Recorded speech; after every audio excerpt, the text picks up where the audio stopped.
ভবানীপুরে মমতা একেবারেই নিশ্চিহ্ন। ভবানীপুর এবার শুভেন্দুর দখলে। ভোটের রেজাল্টের আগেই বড় ইঙ্গিত মিলল। মমতার পাশের বাড়িতেই শুভেন্দুর পাবদা মাছ খাওয়ার নেমন্তন্ন। নিজের পাড়ায় গুরুত্ব পাচ্ছেন না মমতা বন্দ্যোপাধ্যায়। মমতার প্রতিবেশীর আচরণে বড় ঝড়ের ইঙ্গিত। জানুন বিস্তারিত। 2026-এর বিধানসভা নির্বাচনের ভোট গ্রহণ পর্ব মিটতে না মিটতেই ফের রাজ্য রাজনীতিতে তুমুল উত্তাপ ছড়িয়েছে বিদায়ী বিরোধী দলনেতা শুভেন্দু অধিকারী। এবার ফের তার নিশানায় খোদ মমতা বন্দ্যোপাধ্যায় এবং তার খাস তালুক হিসেবে পরিচিত কলকাতার ভবানীপুর বিধানসভা কেন্দ্র।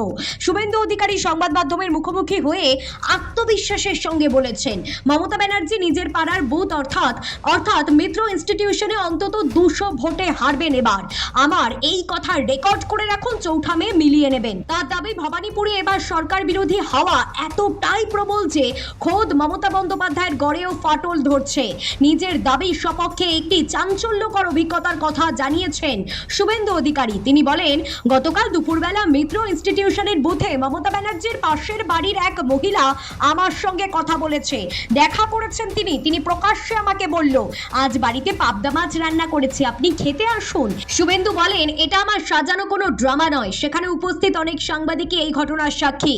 শুভেন্দুর মতে মমতা বন্দ্যোপাধ্যায়ের প্রতিবেশীদের এই আচরণই প্রমাণ করে দিচ্ছে যে ভবানীপুরের মানুষ এবার পরিবর্তন চাইছে।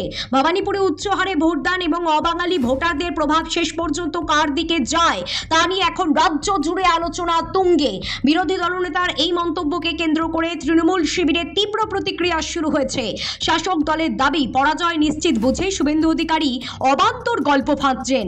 যদিও তৃণমূল কংগ্রেসের দাবি, পরাজয় নিশ্চিত বুঝে শুভেন্দু অধিকারী অবান্তর গল্প বুনেছেন। চৌঠা মে গণরার দিনই পরিষ্কার হবে শুভেন্দুর এই পাবদা মাছের নিমন্ত্রণ কি সত্যি বড় কোনো রাজনৈতিক পরিবর্তনের ইঙ্গিত ছিল, নাকি এটি কেবলমাত্র কথার লড়াই। Bureau report, talk to time.